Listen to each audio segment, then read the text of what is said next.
Kami percaya Tuhan, Engkau sudah hadir di tengah kami, sebagaimana firman mengatakan 2-3 orang bersepakat Engkau hadir. Kami lebih dari 2, kami lebih dari 3, kami memuji Engkau, menyembah Engkau. Engkau sudah hadir di tengah kami, Engkau sudah menjamah kami satu persatu. Saat ini kami akan duduk manis untuk dengarkan sebagian dari firman Engkau, urapi kami semua. Di dalam nama Tuhan Yesus sama-sama katakan, amin. Silakan duduk Bapak Ibu. Puji Tuhan, shalom, selamat pagi. Selamat menikmati ibadah, menikmati bait Tuhan. Puji Tuhan kalau kita hari ini masih diberi kesempatan ya untuk ada tempat ini adalah hal yang baik. Karena kita mau belajar, kita mau memahami tentang apa kerohanian kita ini sudah benar-benar yang diminta oleh Tuhan sudah oke. Ya. Kalau saudara kita hari ini bicara soal salah satu kita bisa mendapat mujizat atau berkat. Ada tema yang perlu kita dengar sama-sama Bapak, yaitu di dalam Yakobus pasal ke-5. Yakobus pasal ke-5 ayat mulai ke-7 sampai yang ke-11. Yakobus pasal ke-5 ayat 7 mulai sampai yang ke-11. Mari kita baca sama-sama dengan suara serempak. Demikian puji firman Tuhan. 1, 2, 3. Karena itu saudara-saudara, bersabarlah sampai kepada kedatangan Tuhan. Sesungguhnya petani menantikan hasil yang berharga dari tanahnya. Dan ia sabar sampai telah turun hujan musim gugur dan hujan musim semi. 8. Kamu juga harus bersabar dan harus meneguhkan hatimu, karena kedatangan Tuhan sudah dekat. 9. Saudara-saudara, janganlah kamu bersungut-sungut dan saling mempersalahkan, supaya kamu jangan dihukum. Sesungguhnya hakim telah berdiri di ambang pintu. 10. Saudara-saudara, turutilah teladan penderitaan dan kesabaran para nabi yang telah berbicara demi nama Tuhan. Terakhir 11, 1, 2, 3. Sesungguhnya kami menyebut mereka berbahagia, yaitu mereka yang telah bertekun. Kamu telah mendengar tentang ketekunan Ayub, dan kamu telah tahu apa yang pada akhirnya disediakan Tuhan baginya. Karena Tuhan Maha Penyayang dan penuh belas kasihan. Saudara-saudara Bapak Ibu, di dalam ayat ini yang sudah kita baca sama-sama, saya berikan judul yang singkat seperti apa yang sudah kita baca sama-sama. Anda baca dulu judulnya. 1, 2, 3.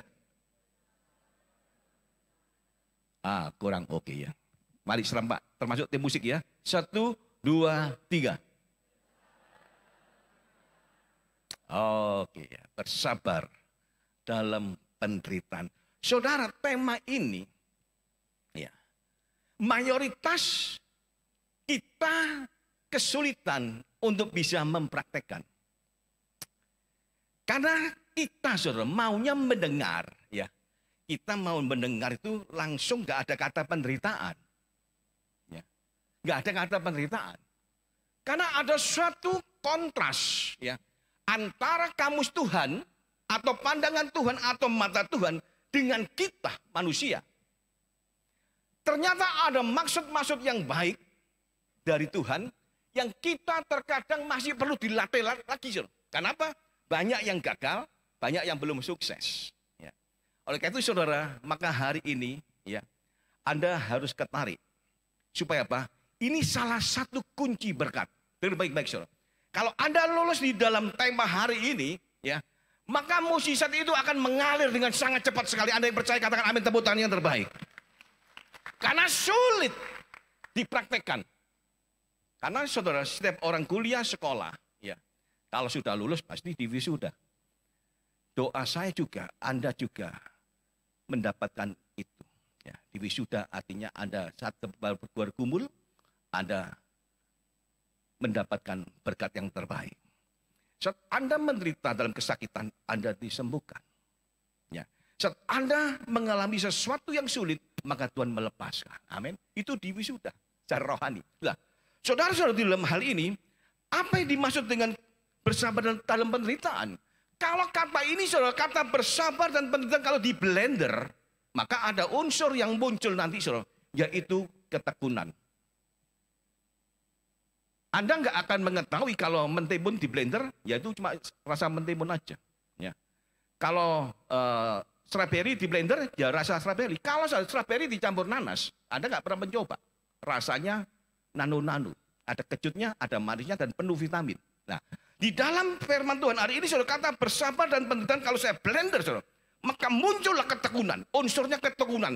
Tidak ada ketekunan, tidak ada kesabaran. Dan saudara, kita akan sulit untuk bisa memahami firman hari ini. Tapi saya katakan begini, saudara. Firman Tuhan ini sebenarnya, saudara, tidak sulit. Hanya dipraktekkan. Katakan sama-sama, hanya dipraktekkan. Kalau belum bisa, ya nanti diulang lagi. Ya. Tapi saya sudah belajar banyak. Jadi saya juga harus praktek juga, saudara. Ya, puji Tuhan. Di dalam hal ini, saudara, kalau tadi saya blender, bersabar dan ketekunan, maka ada unsur ketekunan. Maka saudara, di dalam bersabar penderitaan ini, saudara, ya, maksudnya kalau di blender, maka hasilnya ada muncul unsur ketekunan. Ketekunan itu berbicara berkeras hati dan sungguh-sungguh untuk melakukan sesuatu. Ya. Ada kekerasan hati, saudara, itu ada semangat yang nggak bisa dihalang-halangi untuk meraih sesuatu. Seperti kita, saudara, di dalam hal ini, kita mau melakukan sesuatu yang kita inginkan. Maka kalau ada orang menghambat, menghalangi, maka kita akan terjang. Kira-kira itu suatu ketekunan. Artinya apa? Bila kita mau bersabar, bersabar terus saat di tengah-tengah penderitaan yang kita hadapi. Amin? Anda setuju? Haleluya. Saudara-saudara, maka sebelum saya lepaskan judul ini, saya pelan-pelan saya akan terangkan kata bersabar. Kata bersabar dari kata Yunani asli, ya. Dari kata makrotumeo. Ini berbicara lambat untuk marah. Lambat untuk marah. Haleluya. Tetapi yang kita pahami, yang kita ketahui sama-sama di antara kita, kita cepat untuk marah. Tapi firman Tuhan hari ini, saudara, sedang mengajar kita. Bila kita lambat untuk marah. Kenapa, saudara? Karena Tuhan sedang mencari umatnya. Loh, enak aja Pak Johan bilang lambat untuk marah. Pak Johan nggak ngalami. Saya ngalami juga. Ngalami. Saya bisa marah juga, saudara, kalau diperlukan. Saya ingin katakan dengan terus terang. Dalam minggu-minggu yang kemarin, saudara, saya harus marah di depan sidang. Ya. Karena ada saksi yang dihadirkan oleh lawan saya. Tanda kutip. Saksi yang nggak mengetahui, nggak melihat secara fakta. Ya. Secara fakta, secara dengan matanya sendiri, dengan telinganya sendiri, dengan kepalanya sendiri, tapi dia dihadirkan. Saya langsung marah, saya protes. Yang mulia, mohon jangan dijadikan saksi. Dibatalkan aja. Saya protes keras. Terus akhirnya hakimnya tetap, ya nggak apa-apa, nanti kita lihat aja. Ya. Tapi saya harus mengatakan juga, mohon dicatat. Ya, panitia akhirnya mencatat. Artinya begini, saudara. Saya juga bisa marah juga kalau diperlukan. Tetapi Anda nanti juga punya suatu konsep. Nah, Pak, Tuhan kenapa nggak tahu saat ini aku dalam kondisi menderita? Apa nggak boleh aku marah di hadapan Tuhan? Itu salah. Ya. Pak, aku boleh aja kan saat ini dalam kondisi sakit. Dalam kondisi yang tidak enak. Boleh nggak aku protes sama Tuhan? Ini, saudara, Tuhan nggak mau. Tuhan nggak bisa. Tuhan nggak bisa akan berkenan. Kalau dalam kondisi kesulitan, di dalam suatu penderitaan, suatu yang tidak baik, saat kita bisa memuji menyembah Tuhan bahkan dengan ibadah yang terbaik, ya, saudara, dan kita mengasihi Tuhan, maka di sana, saudara, Tuhan akan tertarik. Tertarik dengan apa? Ini jarang yang ditemukan tahun-tahun begini. Tahun yang sulit, tahun yang aneka sulit, masih ada orang yang bisa sabar di tengah-tengah penderitaan. Maka saya harap semua yang ada di sini adalah kita-kitalah orang yang bersabar di dalam penderitaan. Anda yang setuju katakan amin. Yang tepuk tangan aja yang percaya. Saudara-saudara, Bapak Ibu, kata bersabar, dari kata makrotumeo, ini juga berbicara memiliki kesabaran yang panjang ketika menderita. Mari kita ukur, saudara, berapa panjang kita punya kesabaran. Bukan berarti kita dari sini sampai jalan sepanjang di Waruk bablas. Itu ukuran kita, bukan itu. Bukan sepanjang itu, saudara. Ya. Yang Tuhan inginkan itu panjang. Artinya, saudara, bersabar terus, nggak ada batasnya. Di tengah-tengah kondisi nggak baik, di tengah-tengah kesulitan, ya, di tengah-tengah persoalan, maka kita tetap harus bersabar. Yang setuju katakan amin, tepuk tangan yang terbaik. Haleluya. Karena saudara, kita pahami sama-sama, bersabar ini nggak bisa lepas dari ujian penderitaan. Kata penderitaan dari kata asli Yunani, yaitu dari kata kakopatheia. Ini berbicara, yaitu menderita karena kesukaran. Menderita karena saudara, kita dijahati oleh orang. Ada orang yang berjahat pada kita. Kita menderita, kita nggak salah. Kita dalam posisi nggak salah, saudara. Kita menderita. Tapi kita harus bersabar. Bisa Bapak Ibu? Katakan bisa saja. Amin. Bisa Bapak Ibu? Bisa. Dipraktekkan. Yang pertama harus diucapkan dulu, saudara. Wah, sulit Pak. Kalau Anda mengucapkan sulit, nggak bisa praktek. Memang sama-sama praktek, saudara, Bapak Ibu. Semua praktek. Ya. Di dalam kondisi nggak baik loh. Sabar, sabar, sabar. Aku nggak salah, aku dirugikan, ya, aku digencet, nggak salah, harus sabar. Dan saudara-saudara, di dalam kata penderitaan ini yang kedua berarti saudara, kita juga sedang menghadapi kondisi yang berbahaya. Kondisi yang berbahaya pun saudara, di dalam kondisi menderita itu pun kita harus sabar. Sulit atau sulit Bapak Ibu? Pasti sulit. Ya. Dan ternyata saudara, kalau kita pahami sama-sama, ada 4 hal, ya, kalau dilanjutkan. Untuk kita bisa bersabar dalam penderitaan, apa yang sudah kita baca dari ayat 7 sampai 11. Yang pertama, saudara, Tuhan mengajar pada kita harus bersikap seperti petani. Saya bacakan aja, Anda nggak usah membaca. Ya. Karena itu saudara-saudara bersabarlah sampai kepada kedatangan Tuhan. Sesungguhnya petani menantikan hasil yang berharga dari tanahnya, dan ia sabar sampai telah turun hujan musim gugur dan hujan musim semi. Saudara, kalau kita seperti petani, coba Anda lihat, petani nggak mungkin langsung hari itu juga langsung dia panen, ya, langsung mendapatkan hasilnya. Maka yang pertama, saudara, langkah-langkah petani apa? Dibajak dulu tanah itu.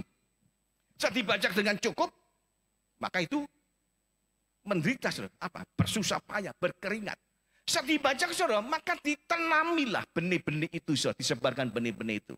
Setelah benih itu ditanami, saudara, disebar semua, saudara. Langsung tumbuh. Oh belum, no, belum. Maka diairi, saudara. Diairi dengan baik, sampai merata, sampai semua dapat air yang sama. Maka disitulah, saudara, proses tadi beberapa waktu yang lama. Tadi ada musim-musim, maka bersemilah benih biji tadi. Maka saat benih tadi bertumbuh, saudara, maka tumbuh, maka pada akhirnya ada musimnya. Petani, yaitu dia menuai. Apa artinya, saudara? Tuhan bicara pada kita bersikap seperti petani. Petani tahu musim-musim mana, ya, yang dilakukan. Kita hari juga, saudara, kita harus tahu musimnya Tuhan. Musim apakah hari ini? Musim apa minggu ini? Musim apa bulan ini? Musim apa tahun ini? Di dalam kondisi kita pribadi-pribadi. Kalau saat ini masih ada musim proses, mesin ujian berjalan, mari bersabarlah. Kalau saat ini masih di dalam ujian-ujian, ada musim-musim kita masih diuji, mari tetaplah bersabar. Amin. Karena saudara, kita harus tahu musim-musimnya. Kalau kita nggak tahu musim, saudara, maka kita salah paham terus. Ya. Kita salah paham terus. Maka khotbah hari ini sederhana, saudara. Supaya kita paham dan nggak salah paham lagi. Kenapa? Karena banyak umat Tuhan salah paham dengan Tuhan. Ya. Tuhan memberikan suatu tips, cara-cara. Tapi kita salah menangkapnya salah. Tapi hari ini jelas sekali, ya. Yaitu kita bersikap seperti petani, harus memahami musim apa. Kalau hari ini memang diizinkan, ada musim penderitaan, musim kesulitan, musim kesukaran, marilah bersabar. Amin. Yang setuju katakan amin, tepuk tangan yang terbaik. Haleluya. Karena kita tahu ada musim apa hari ini yang kita hadapi, yang kita sama-sama mengetahui apa musim apa yang dihadapi oleh kita masing-masing. Dan oleh karena itu saudara, yang kedua, langkah yang kedua, apa yang dapatkan saat kita bersabar dalam penderitaan. Supaya kita bisa bersabar dalam penderitaan, maka langkah yang kedua, ayat yang ke-9 dikatakan, saudara-saudara janganlah kamu bersungut-sungut dan saling mempersalahkan, supaya kamu jangan dihukum. Yang kedua katakan sama-sama, 1, 2, 3, anti bersungut-sungut. Saya katakan tadi pagi, saudara, kalau ada di apotek, ya, di apotek atau di orang-orang yang ahli kimia yang bisa membuat obat anti bersungut-sungut, maka banyak orang beli, saudara. Supaya apa? Bisa lulus bersabar. Saat dalam penderitaan dan kesulitan bersabar terus. Tapi belum pernah saya dengar, ya, ahli profesor dari manapun, saudara, dia bisa membuat anti bersungut-sungut. Artinya saudara, Tuhan ingin praktekkan firman ini. Amin. Dari pendengaran firman Tuhan, ya, kita renungkan, kita masuk dalam hati kita, dan kita simpan dalam hati kita, dan kita lakukan. Itu dipraktekkan. Jadi kita jangan harap beli obat anti bersungut-sungut. Tidak pernah ada. Dan tidak ada dokter atau ahli yang bisa menciptakan obat anti bersungut-sungut. Tetapi melalui firman Tuhan kita praktekkan. Amin. Haleluya. Saudara-saudara, kata bersungut-sungut ini akibatnya yang terjadi apa, saudara? Kita dihukum. Haleluya. Supaya kamu jangan dihukum. Kalau kita bersungut-sungut bolak-balik, kita dihukum bolak-balik juga. Artinya apa? Bukan kita dipenjara.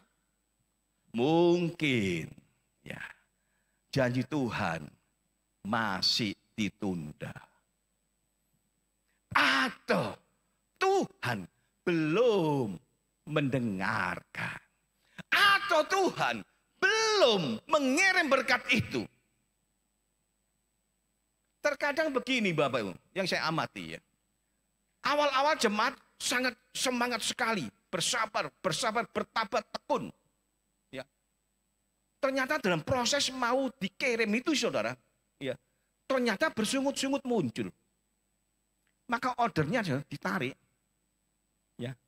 Jadi shippingnya ini, saudara, pengiriman ini. Sepertinya begini. Balik aja. Masih bersungut ini. Umat yang di Surabaya Pojok. Ya. Atau di Surabaya Tengah. Masih bersungut-sungut. Atau di Surabaya Barat. Masih bersungut. Atau yang Surabaya Utara. Masih bersungut. Atau yang di Timur bersungut-sungut. Tetapi kalau kita hari ini paham, saudara, ya, kalau kita tahu kita tidak bersungut-sungut, maka berkat kebaikan Tuhan itu, saudara, pertolongan dan janji Tuhan pasti akan dilepaskan dan akan diberikan pada saudara dan saya yang setuju katakan amin. Jangan bersungut-sungut lagi, amin. Katakan sama-sama, jangan bersungut-sungut lagi. Yang setuju katakan amin, tepuk tangan. Haleluya. Ternyata saudara, bersungut-sungut ini memang tetap kita hadapi. Ya. Saya di perjalanan, saudara, itu kalau bersungut-sungut harusnya bolak-balik. Ya. Maaf kata ya, biasanya emak-emak, maaf kata, ya, emak-emak. Tapi bukan emak-emak yang di sini ya. Itu kalau nyetir mobil atau roda 2 atau kendaraan apapun, saudara, yang ada ratingnya. Kecuali nggak ada rating, nggak apa-apa sekalian. Rating nyala, saudara. Seret kanan bunyi warnanya kanan, harusnya kan ke kanan belok. Saya juga ke kanan, saya ambil ancang-ancang ke kiri, pelan-pelan, tak tahu dia ke kiri, saudara. Sambil saya rem, hampir aja. Untung jantung saya tahan banting. Kalau enggak kan copot, saudara. Ya, itu emak-emak yang di luar.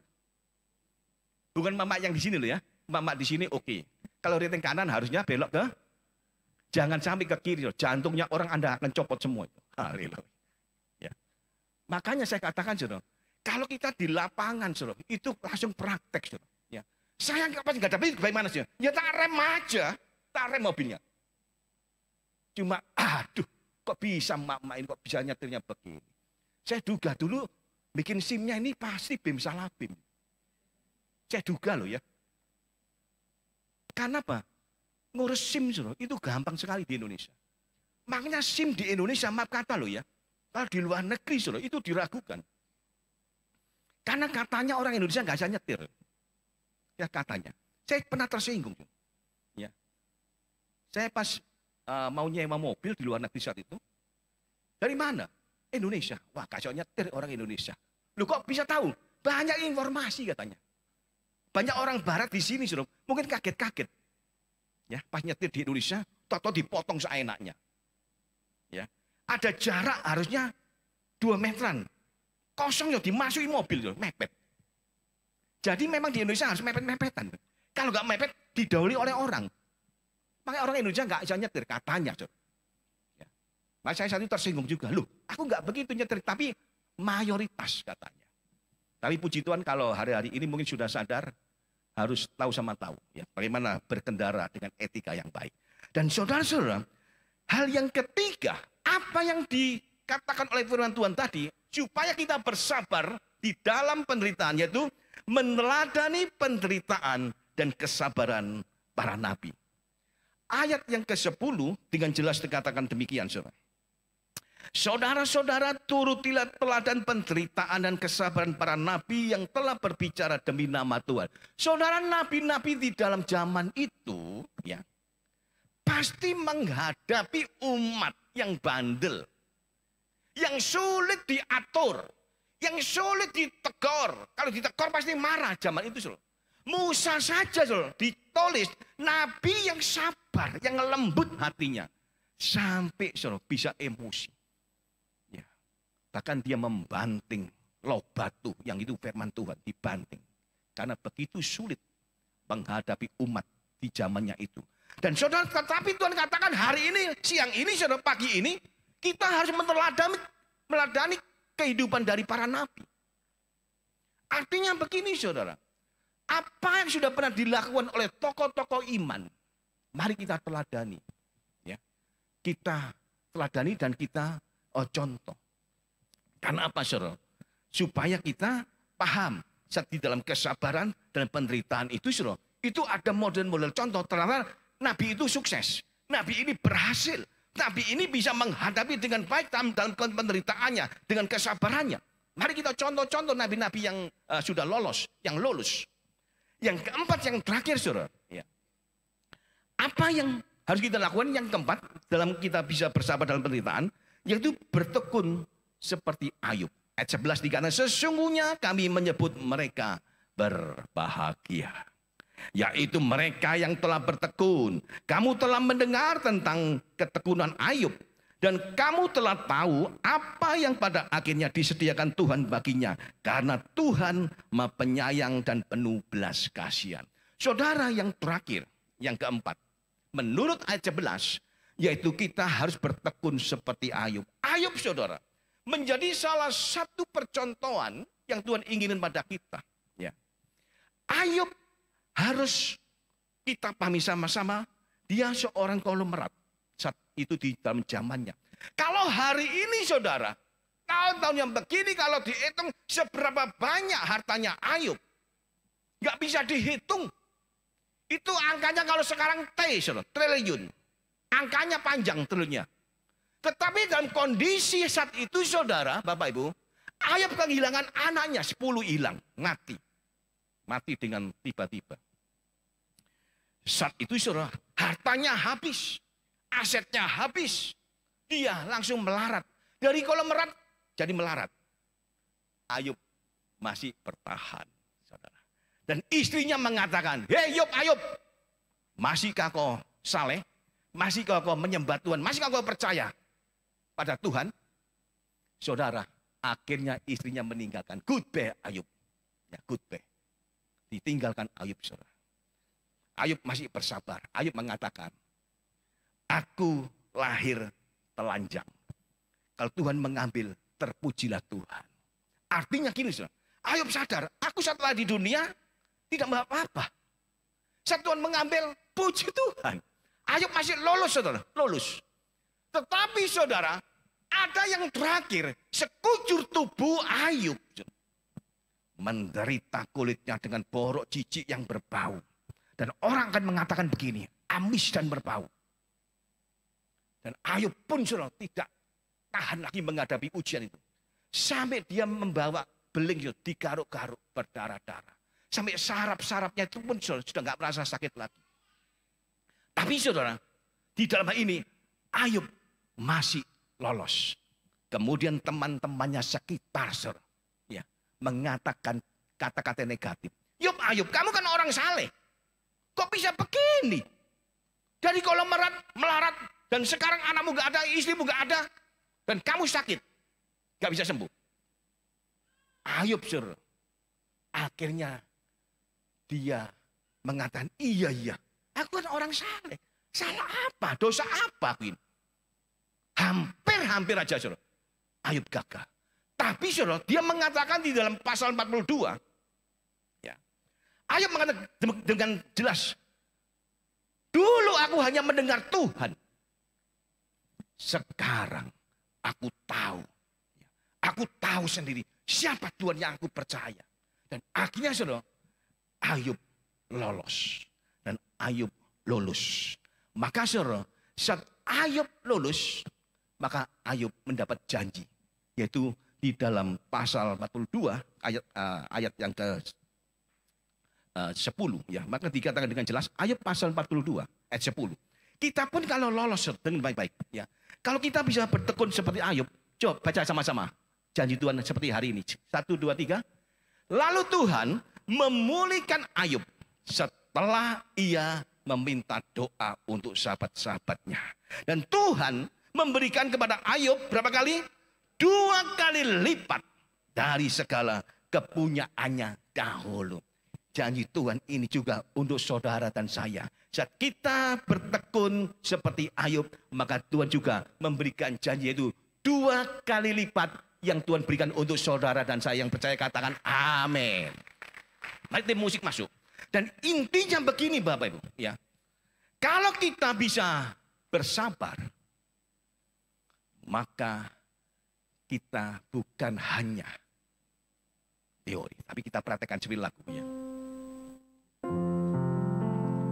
Dan saudara, lagu bersabar, mari kita nyanyikan bersabar.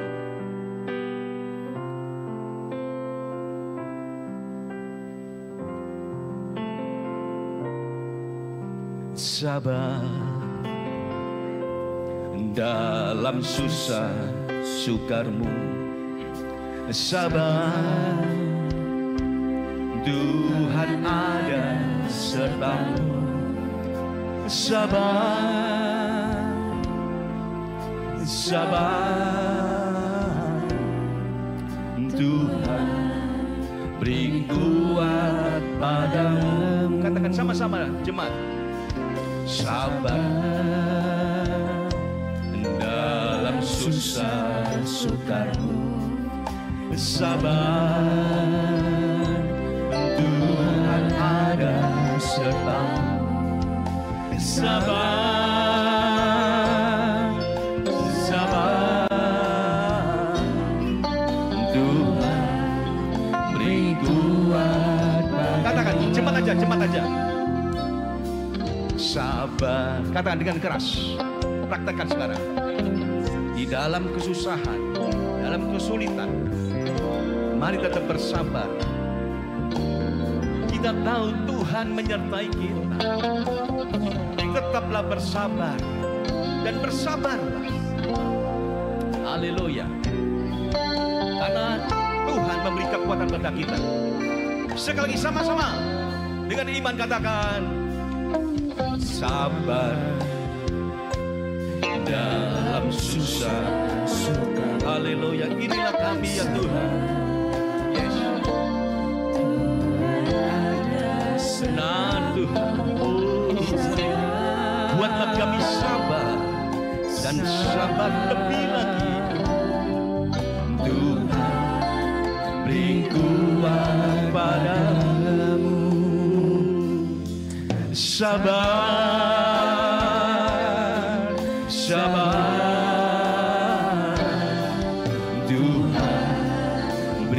kuat padamu. Mari kita sembah langsung. Oh haleluya, inilah kami, buatlah kami lebih sabar lagi, lebih sabar, lebih sabar. Biarlah kami ketika dalam penderitaan, ketika dalam kesukaran, di tengah-tengah berbahaya, di tengah-tengah kesulitan, kami mau pujimu, kami mau sabar, lebih sabar.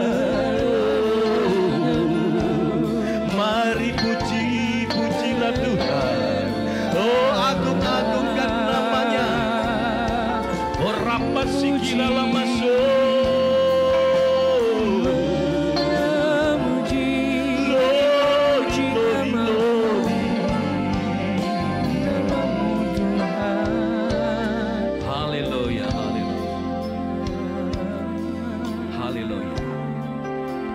apa janji Tuhan Bapak Ibu saat kita bisa bersabar?